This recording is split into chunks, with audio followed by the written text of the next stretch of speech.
Išėjimo malda. Tebūnie pašlovintas viso ko šaltinis, iš kurio aš ateinu ir į kurį aš sugrįžtu. Priimk mane į savo platų glėbį begalinį ir apkabink su meile, atjauta ir švelnumu.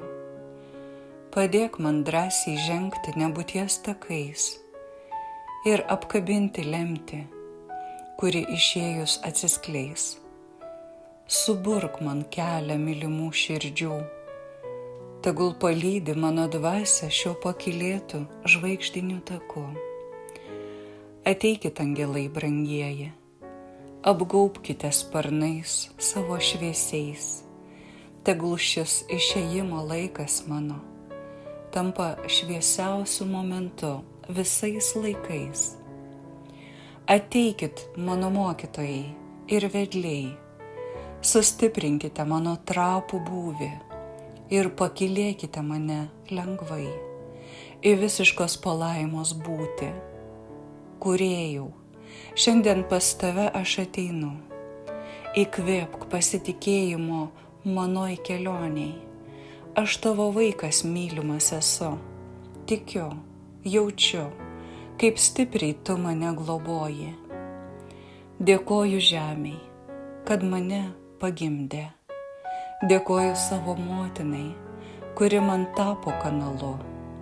Aš toks laimingas ir dėkingas šiandien už visus šioj žemėj patirtus stebuklus.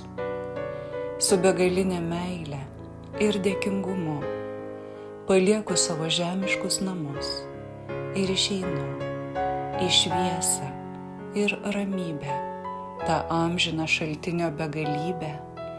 Žengiu aš drąsiai, nieko nebijau. Žinau, kad saugomas ir mylimas esu ir laukiu su nekantrumu smalsiu savųjų patirčių naujų. Jaučiu lengvumą širdyje, atleidžiu nuoskaudas visiems, paleidžiu skausmą ir baimę mirties. Priimki, Dieve, šią maldą mano esaties. Su meile visiems baigiantiems šią žemišką kelionę užrašė Eva Ignatovič 2024 m. vasario 13 d. Įgarsino Arijana Dimstė.